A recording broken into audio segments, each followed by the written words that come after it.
Programme timeline सां गॾु आऊं आहियां असद मुमताज़। नाज़रीन, डोनाल्ड ट्रंप ॿीहर अमेरिकी तख़्त ते बर्जमान थी वियो आहे। वाइट हाउस में ॿीहर वापसी ते रिपब्लिकन जो पूरे मुल्क में जशन। ॿीहर फाते थियण खां पोइ डोनाल्ड ट्रंप जेका पहिरीं तकरीर कई आहे उन में जंगुनि जो ज़िक्र आहे ऐं हू चवे थो त अमेरिका हाणे का नई जंग शुरू न कंदो ऐं दुनिया में हिन वक़्तु जेके जंगूं हलनि पियूं उहे पिणु ख़तमु कयूं वेंदियूं।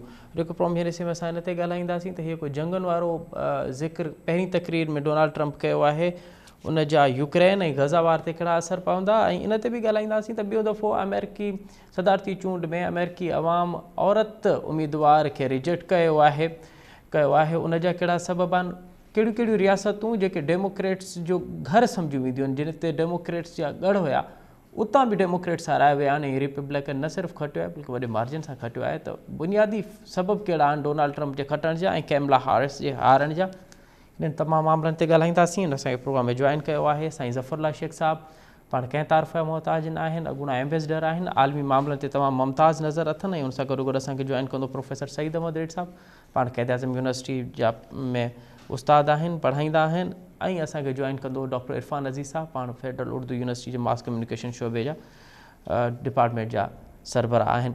साईं ज़फ़रुल्लाह शेख साहब, अव्हां खां प्रोग्राम जो आगाज़ पिया कयूं। गुज़िरियल हफ़्ते जॾहिं असां अमेरिकी सदारती चूंडनि ते ॻाल्हाए रहिया हुआसीं ऐं उते जेके इलेक्शन्स मुहिम जे हवाले सां, त अव्हां इहो चयो हो त पाकिस्तान जे हवाले सां ख़ासि करे डोनाल्ड ट्रंप कैमला हैरिस जे मुक़ाबले में वधीक बहितर रहंदो, ऐं अव्हां प्रोडक्ट बि कयो त डोनाल्ड ट्रंप खटे वेंदो, अव्हां जी पोइ उहा प्रोडक्ट जेका आहे उहा बि सही साबित थी। हाणे इहो ॿुधाइजो त अॼु खां पहिरीं तकरीर में डोनाल्ड ट्रंप जंगुनि जो ज़िक्र कयो आहे, हुन मईशत ते कोन ॻाल्हायो, सरासरी टच कयो आहे त कारोबार ऐं उन मामलनि ते, पर उन जो फोकस जंग हुयो। अव्हां सम्झो पिया त इहा हिकु ग़ज़ा वार हुई, उहा ई डोनाल्ड ट्रंप जी फतह जो सबबु बणी।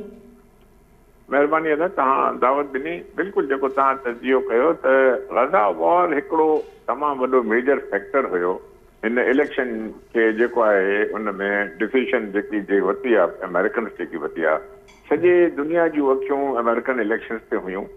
ॾिसो, हे ॿ कैंडिडेट जेके हुया, ॿई कैंडिडेट सुठा न हुया।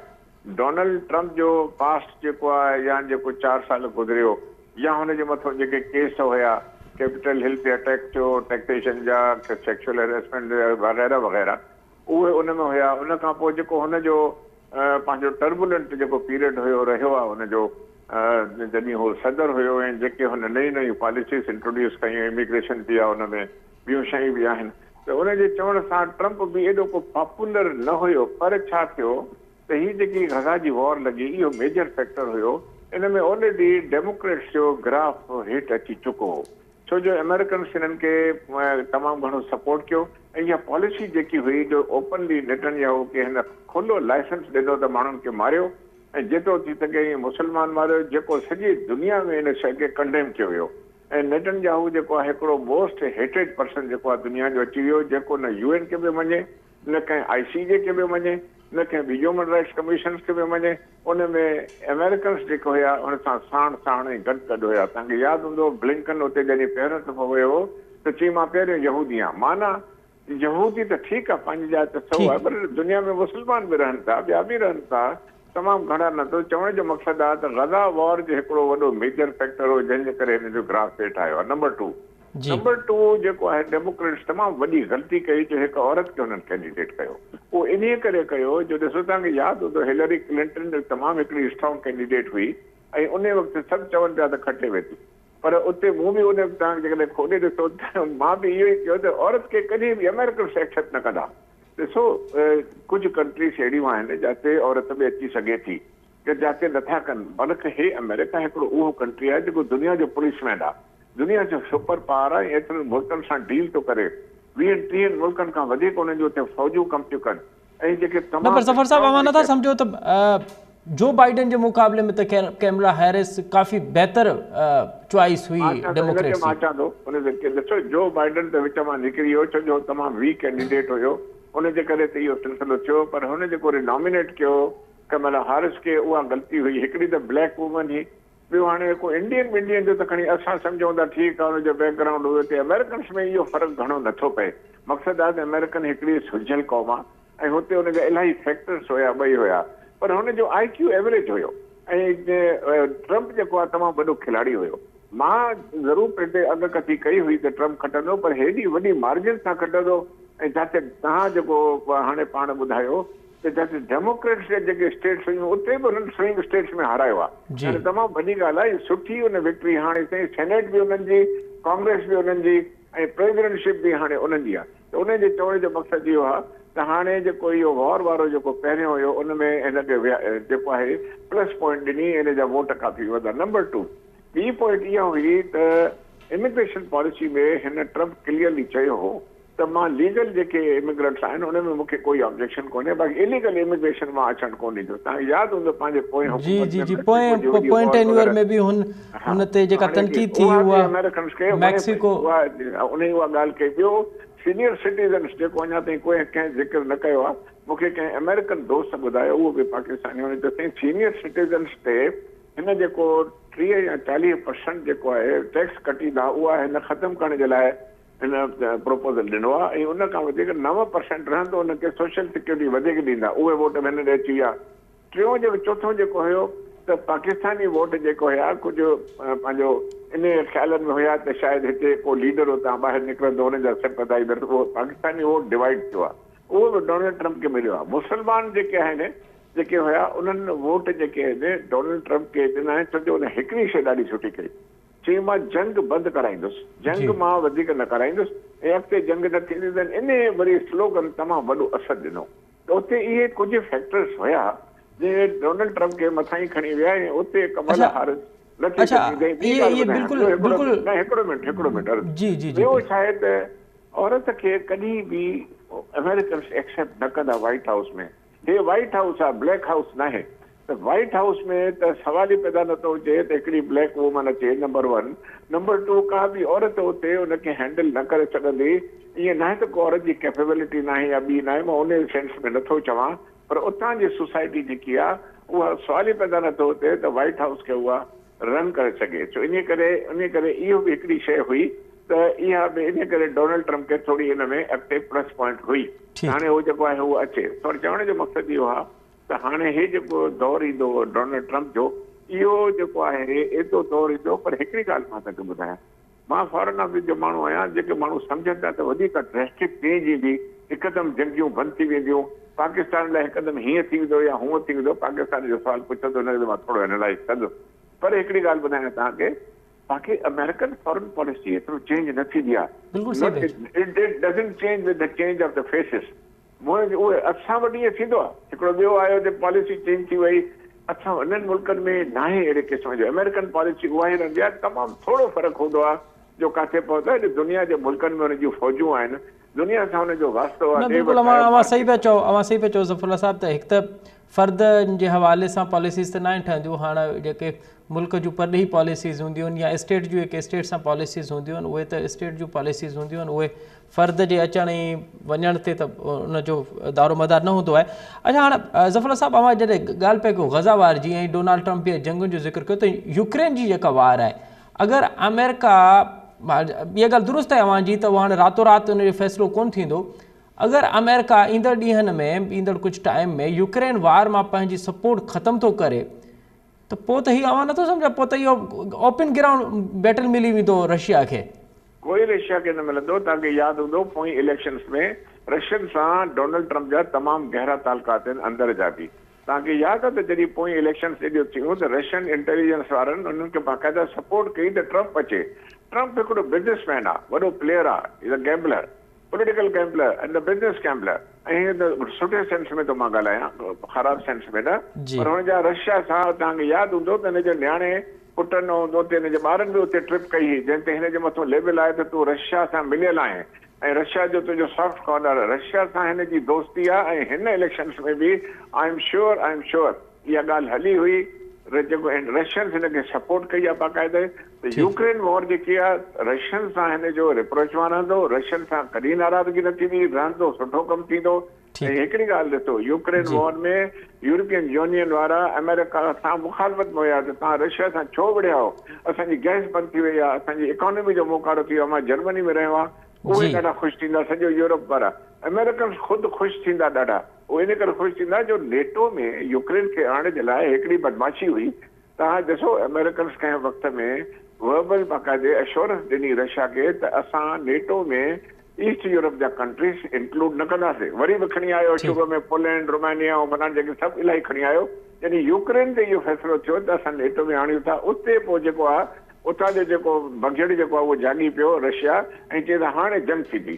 तो मुंहिंजो मक़सदु आहे त हीअ जंग इनशाला ख़तमु थींदी, अमेरिका जो ख़र्च बि घटिबो, यूरोपियन यूनियन बि ख़ुशि थींदी, दुनिया बि ख़ुशि थींदी। अवां ॾाढा पुरुमीद आहियो ऐं अवां जी पुरुमीदी ते असां बि पुरुमीद आहियूं त गज़ा सां गॾोगॾु यूक्रेन वार बि ख़तमु थिए। दुनिया में जिते जिते जंगूं हलनि पियूं उहे ख़तमु थियणु घुरिजनि ऐं दुनिया में हिकु दफ़ो ॿीहर अमन जो पखी जेको आहे उहो दुनिया जी तमामु धरती ते उहो उॾाम करे। साईं ज़फ़र साहिबु अवां असां सां गॾु ई रहिजो। असांखे जॉइन कयो आहे प्रोफेसर सईद अहमद साहिबु। असां मां उन्हनि खां कमेंट वठां ऐं हिकु दफ़ो ॿीहर वरी अवां वटि अचां पियो।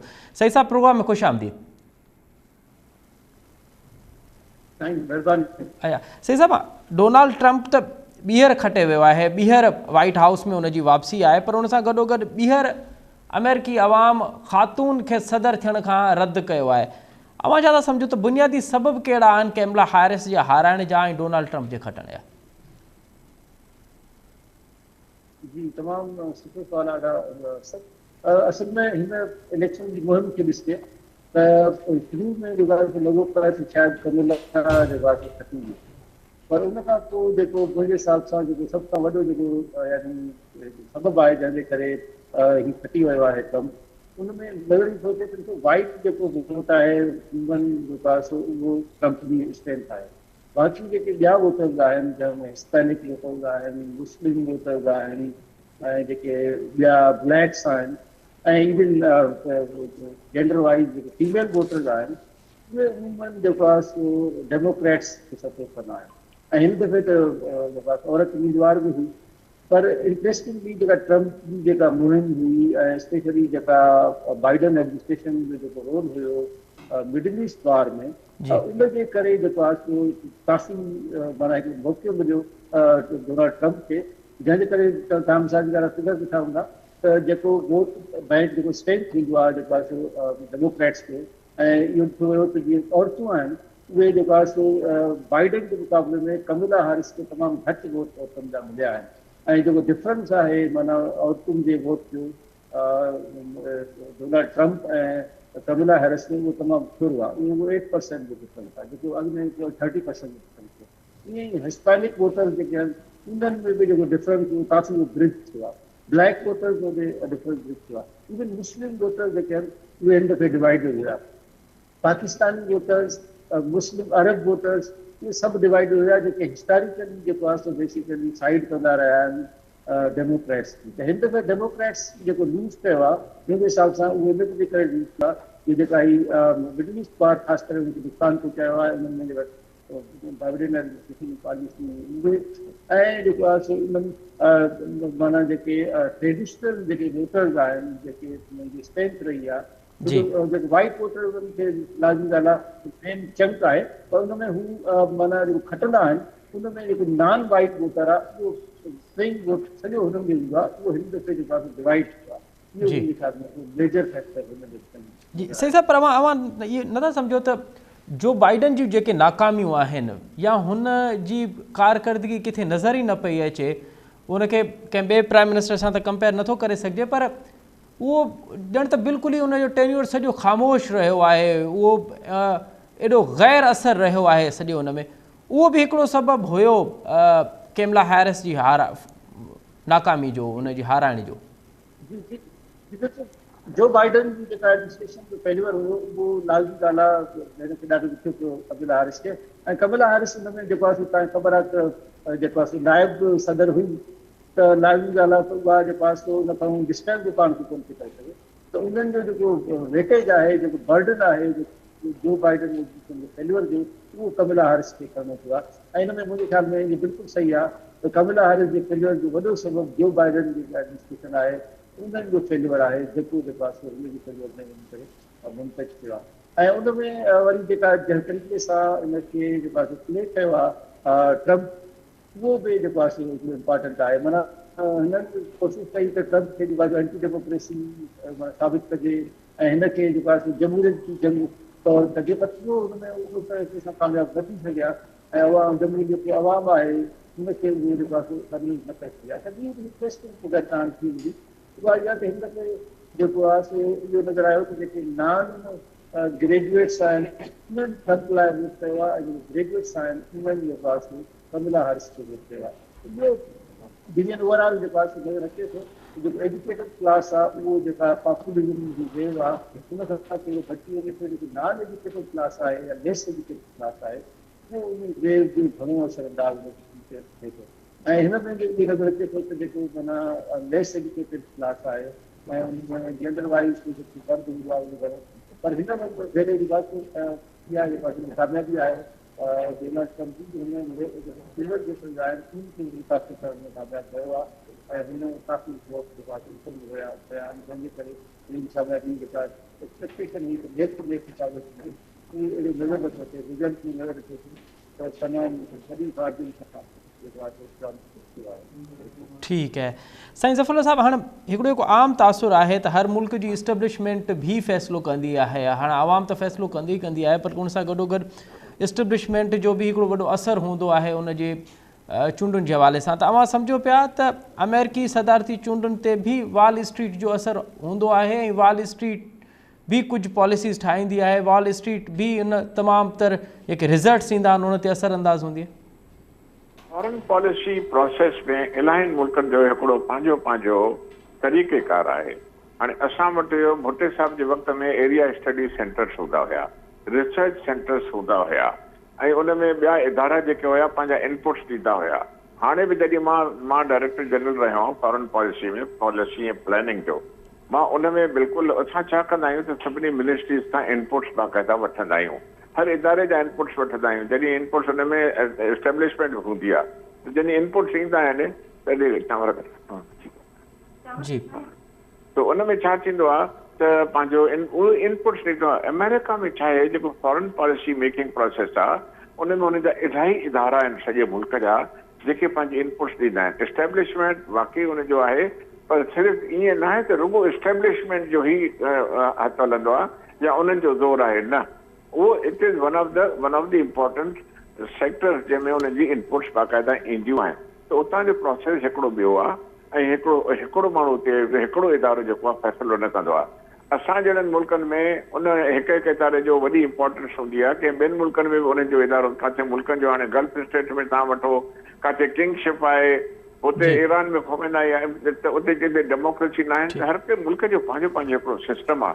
अमेरिका में इहो सिस्टम न आहे बिल्कुलु उते हर कंहिंजो इनपुट्स ईंदियूं आहिनि पर एस्टेब्लिशमेंट जो को अहिड़ो मां सम्झां त को 5% रोल हूंदो त ठीकु आहे पंहिंजी जाइ ते आहे पर उहे हमेशह मुल्क जे ॿियनि इदारनि खां जेके रिसर्च इंस्टीट्यूट्स आहिनि पब्लिक मां इनपुट्स ईंदा आहिनि मीडिया जो हिसो उन में तमामु घणो हूंदो आहे ॿियनि इदारनि जो तमामु घणो हूंदो आहे सो उन में पोइ हिन जी फॉरेन पॉलिसी ठहंदी आहे। ऐं पेंटागॉन तव्हां वठो उहो ठीकु आहे पेंटागॉन हिकिड़ो वॾो हिसो आहे जिते सॼो डिफेंस ऐं मिनिस्ट्री ऐं हुनजो जेको सॼो सिलसिलो थींदो आहे पर पॉलिसी जेकी आहे main objectives of the policy जेके आहिनि उहो पंहिंजो हिसो उहे सभु इदारा गॾे करे ठाहींदा आहिनि। ठीकु है साईं ज़फ़रुल्लाह साहब असां सां गॾु रहिजो साईं सईद साहब अवां बि असां सां गॾु रहिजो असांखे जॉइन कयो आहे प्रोफेसर इरफान अज़ीज़ साहब ऐं हुनखां हुनजो मौक़िफ़ वठां वरी ॿीहर अवां वटि अचां पियो। डॉक्टर इरफान साहब प्रोग्राम में खुश आमदीद सर। बहुत शुक्रिया आपका। अच्छा डॉक्टर साहब अब एक तासुर ये भी है कि ये हकीकत भी है कि जब हम वोट कास्ट करते हैं तो उम्मीदवार को सामने से बजाय जो मुखालिफ उम्मीदवार है उसको मद्देनज़र देख के वोट कास्ट किया जाता है तो आपकी नज़र में क्या समझा आप इस मामले को कैसे देखते हैं? क्या डोनाल्ड ट्रंप को वोट लोगों ने इसलिए वोट दिया है कि आगे खातून थी और खातून को वोट नहीं देना था वही नस्ल परस्ती और उसी सोच से कि औरत दुश्मनी सोच की अक्कासी कर रहा है आज का ये अमेरिकन इलेक्शन के नताइज? ये बिल्कुल ही सतही किस्म का मफरूज़ा होगा और वही लोग कर सकते हैं जो अमेरिकन माशरे को और अमेरिकन पॉलिटिक्स को ठीक तरीके से नहीं समझते। असल में ट्रंप की जीत जो है वो मुख्तलिफ पहलुओं की वजह से है। उसमें मीडिया का इस्तेमाल है, ख़ास तौर पर सोशल मीडिया का इस्तेमाल है, फिर मईशत के ऊपर फोकस है। उन्होंने नेशनलिस्ट इकोनॉमी या जिसे कहें कौमी मईशत की बात की जो लोगों को अट्रैक्ट कर रही थी اور تیسرا ایک چیز یہ ہے کہ جس کا تعلق ذرا براڈر اکانومی میلٹ ڈاؤن سے ہے کہ کسی بھی جمہوری ریاست میں لوگ تسلسل کو ووٹ نہیں دینا چاہ رہے. آپ نے انڈیا میں حال دیکھا مودی صاحب کا کہ ان کو اپنے بڑے علاقوں میں جو ہے وہ شکست لینی پڑی, اور یہی حال جو ہے وہ ڈیموکریٹس کا جو ہے وہ امریکہ میں ہوا. ایک لارجر جسے آپ کہیں کہ اکنامک میلٹ ڈاؤن ہے, جس میں ریاستیں جو ہیں وہ عوام کے بہتری کے لیے کام نہیں کر پا رہی ہیں because of the capitalist system کی جو ٹینڈنسیز ہیں ان کی وجہ سے. تو کنٹینیویشن آف پالیسی جو ہے وہ پاپولیرٹی نہیں گین کر رہی ہے. تو اب کیا عکاسی کی جائے کہ ڈونالڈ ٹرمپ کے آنے کے بعد, ڈونالڈ ٹرمپ نے پہلی اسپیچ میں تو یہ کہا ہے کہ وہ جنگ ختم کریں گے, تو کیا معیشت فقط امریکن معیشت کو یا وہ پوری دنیا کی معیشت کو سامنے رکھ کے فیصلے کریں گے؟ دیکھیں یہ تو بہت ہی مشکل سوال ہے کہ وہ آنے والے دور میں کرتے کیا ہیں, کیونکہ ووٹ لینے کے لیے آپ کو ایک ڈیویژن یا تقسیم کرنے کا بیانیہ بنانا ہوتا ہے تاکہ آپ کلیئرلی لوگوں سے جذباتی انداز میں یا ان کو تھوڑا سا گائل کر کے آپ ووٹ لے سکیں. اور جب آپ پہ آتے ہیں تو پھر آپ کے سامنے کچھ اور طرح کی ترجیحات ہوتی ہیں اور آپ کو کچھ اور طرح کے مسائل کا سامنا ہوتا ہے. ڈونالڈ ٹرمپ جو ہیں وہ پہلے بھی پریزیڈنسی میں رہ چکے ہیں اور انہوں نے جو کام کیے تھے بنیادی طور پر امیگریشن کے قوانین پر وہ شاید دوبارہ ان کو مزید سخت کریں, اور اسی طرح لوکل اکانومی کو وہ فوکس کریں. جنگ جو ہے اب ان کو نئی 2 جنگیں ملی ہیں. جب وہ پہلے اقتدار میں تھے تو اس وقت یہ جنگیں نہیں تھیں, ایک رشیا کی جنگ ہے اور ایک اسرائیل کی جنگ ہے.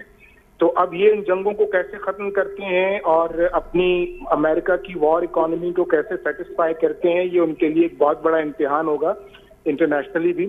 لیکن اس میں جو چیز اہم ہے خاص طور پہ پاکستان جیسے ممالک کے لیے وہ یہ کہ امریکہ میں نیشنلسٹک ایک اکانومی جو ہے وہ پاپولر ہو رہی ہے, اور لوگ یہ سوچ رہے ہیں اور لوگ اس کو ووٹ دے رہے ہیں اس بات کو کہ ہمیں باہر کے ملکوں میں انویسٹ کرنے کے بجائے اور وار جیسی ایکٹیویٹیز پہ خرچ کرنے کے بجائے امن پہ اور ملک کے اندرونی حالات پہ اور لوگوں کے مقامی لوگوں کے مسائل پہ حل پہ پیسے لگانے کی ضرورت ہے.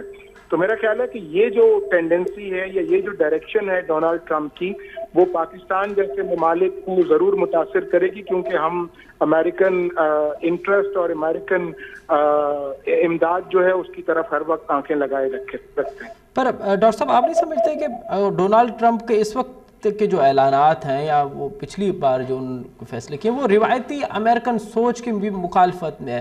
مثال کے طور پہ ایک سوچ یہ بھی ہے کہ امریکی اکانومی کا بڑا جو وار اکانومی ہے اس پہ وہ سفر کرتے ہیں, اور دوسرا کہ جو ان کے جو روایتی دشمن ہے, رشیا کو ان کا روایتی دشمن سمجھا جاتا ہے, نارتھ کوریا کو ان کا روایتی دشمن سمجھا جاتا ہے. ڈونالڈ ٹرمپ کہتا ہے کہ پیوٹن از مائی فرینڈ, اور نارتھ کوریا کے لیے بھی اس کا ایک بڑا نرم گوشہ ہے.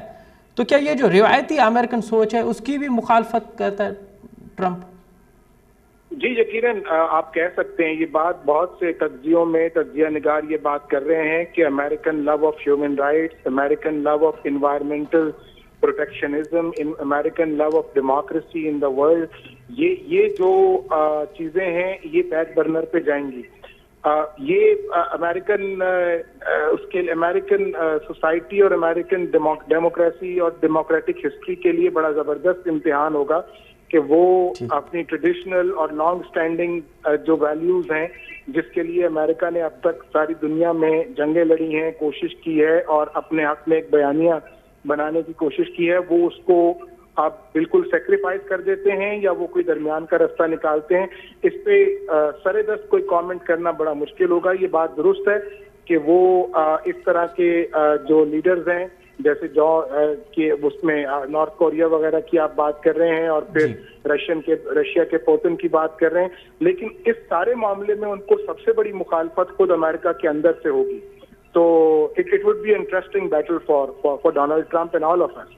बहुत शुक्रिया डॉक्टर इरफान अज़ीज़ साहब। प्रोफेसर सईद साहब, अवां कीअं पिया ॾिसो त डोनाल्ड ट्रंप जॾहिं जंग जी ख़तमु करण जी ॻाल्हि कई आहे अॼु, तव्हां सम्झो पिया त इहो न सिर्फ़ु डोनाल्ड ट्रंप जी पॉलिसीज़ त थी सघे थी, बल्कि ख़ुदि अमेरिकी इकोनॉमी ते बि इन जा असर पइजी सघनि था। जी, अच्छा, जंग ख़तमु करण जी ॻाल्हि डोनाल्ड कई आहे ट्रंप साहब, इनखे थोरो ॾिसणु खपे कि जेको माना डोनाल्ड ट्रंप जॾहिं वियो हुयो उन वक़्तु इब्राहिम अकार्ड जेको आहे थोरी कोशिशि कई हुई जेको आहे, ऐं जेको पीस हुन इलेक्शन में बि चयो आहे त असां जेको आहे पीस खे वापसि आणींदासीं मिडल ईस्ट में, त उहो जेको पीस ईंदो उहो कहिड़े क़िस्म जो पीस ईंदो, इहो बि सुवालु अहम आहे। त छा जेको आहे जो तव्हांखे यादि हूंदो त डोनाल्ड ट्रंप हुयो जंहिं जेको आहे यरूशलेम खे इज़राइल जो कैपिटल डिक्लेयर करायो, ऐं जेको इब्राहिम अकार्ड में जेका डील पई थिए, जेका सऊदी अरब जी जेका इजिप्ट उहा कराइण में त डोनाल्ड ट्रंप बेसिकली जेका फाइनल विक्ट्री आहे जेका इसराइल तरफ़ थी वञे थी, हाणे बि डोनाल्ड ट्रंप मुंहिंजे ख़्याल में इसराइल जी वॾी लाबी जेका डोनाल्ड ट्रंप सां गॾु आहे, ऐं तव्हां में बि बयानु।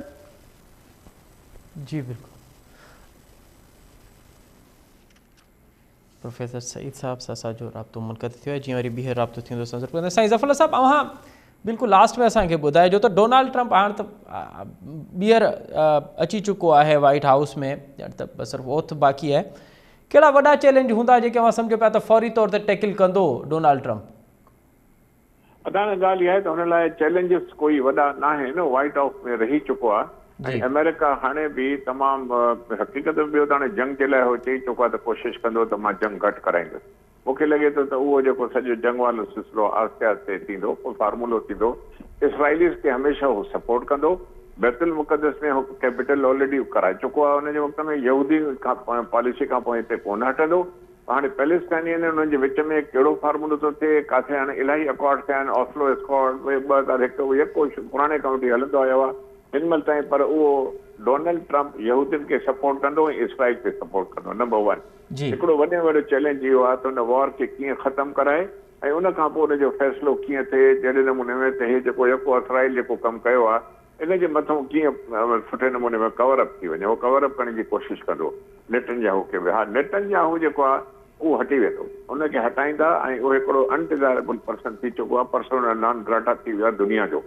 ॿियो, यूक्रेन वॉर में ऑटोमेटिकली घटि थी वेंदो, पैसा घटि ॾींदा, जेके बिलियंस ऑफ डॉलर जेको बाइडन ॾींदो पियो वञे, ऐं बेसिकली रुगो इहो थो थिए छो जो हुतां जो प्रेसिडेंट बि यहूदी आहे, उहो चवंदो आहे त उहो हाणे 2%, 4-5% यहूदी जे लाइ उहो चवंदो आहे यूक्रेन में हेॾे अचे। बहरहाल उन में डिटेल में असां नथा वञूं। त चैलेंजिस हुनजे लाइ जेके आहिनि, ख़ासि करके मां पाकिस्तान जी ॻाल्हि कंदुसि।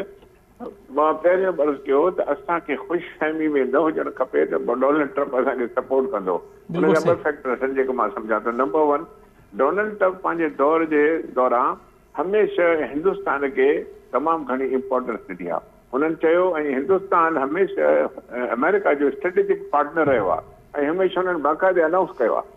उहो इन करे स्ट्रेटेजिक पार्टनर आहे त हुनजो चाइना सां बि हुई, यानी जेको आहे अमेरिका सां जेको आहे हुनजो क्लैश आहे, हुनमें पॉलिटिकल क्लैश बि आहे, इकोनॉमिक क्लैश बि आहे, ऐं रशिया बि यानी जेको सॼो पाकिस्तान विच ते आहे। ईरान सां बि अमेरिका जी काई दोस्ती कान्हे का, हेठि बि काई कान्हे। त हुन कहिड़ो हिंदुस्तान हिकिड़ो अहिड़ो मुल्क आहे जेको हो डिक्लेयर करे चुका आहिनि त असांजो स्ट्रेटेजिक पार्टनर रहंदो, ऐं हुनखे हमेशह प्रेफर कंदा आहिनि। इन करे असां जेके ख़ुशफ़हमी में आहियूं त जेको ट्रंप हो असांखे प्रेफर कंदो, इंडिया जे मथां कॾहिं बि न कंदो। हा, इहो ठीकु आहे, हो त कुझु लफ़्ज़ चया आहिनि। हाणे बि जेको हुन खटण खां पोइ चयो त न्यूक्लियर जेको पाकिस्तान आहे, इंडिया हुनजो वॾो कंसर्न आहे, ऐं मां 3 वर्ल्ड वॉर न थियणु ॾींदुसि। और चवण जो मक़सदु आहे त उहो इहो बि न चाहींदो कॾहिं त पाकिस्तान जो जेको न्यूक्लियर उहो बि घटि थिए, उन ते बि उहो कंदो। पोएं दफ़े में काफ़ी गारियूं बि ॾेई चुको हुयो, इहो बि चई चुको डू मोर, इहो बि चई चुको त पैसा तव्हांखे तमामु घणा ॾिना आहिनि, हद खां वधीक जेको आहे हुन का कसर कोन छॾी। नंबर 2, चाइना खे, चाइना सां हुनजी वेड़ रहंदी, ऐं चाइना सां वेड़ंदी असांजे सीपेक खे कॾहिं बि अॻिते वधणु न ॾींदो। उहो कॾहिं बि न चाहींदो त इंडिया गॾु वेही करे, कॾहिं बि न चाहींदा इहे ॿई मुल्क त पाकिस्तान सीपेक जे अॻिते वधे ऐं उन में सिलसिले में पाकिस्तान तरक़ी करे। तो टाइम सां हट कोन्हे को मक़सदु। वॾी महिरबानी साईं ज़फ़रुल्लाह शेख साहब, प्रोफेसर सईद अहमद रिड साहब, डॉक्टर इरफान अज़ीज़ साहब, ऐं टिनि मौज़ूअ में वॾी महिरबानी। डोनाल्ड ट्रंप हिकु दफ़ो ॿीहर उन जी वापसी थी आहे वाइट हाउस में। हाणे ॾिसणो इहो आहे त डोनाल्ड ट्रम्प जी वापसी जा अमेरिका ऐं बाक़ी दुनिया ते कहिड़ा असर पिया पवनि। डोनाल्ड ट्रम्प पंहिंजी पहिरीं तकरीर में इहो चयो आहे त हू जंगूं शुरू कयल जंगूं जेके आहिनि उहे ख़तमु कराईंदो ऐं ॿी का जंग शुरू न कंदो। हाणे ॾिसणो इहो आहे त दुनिया जूं 2 वॾियूं जंगूं गज़ा वार ऐं यूक्रेन वार कॾहिं थी इन जी जंग बंदी थिए ऐं दुनिया में अमन जो पखी हिकु दफ़ो ॿीहर उॾाम करे। इहो त वक़्तु साबित कंदो। हिते प्रोग्राम जे वक़्त में पुॼाणी थी थो पचे। असां तमामु ताज़ा ॾींदा इजाज़त। सदाईं गॾु।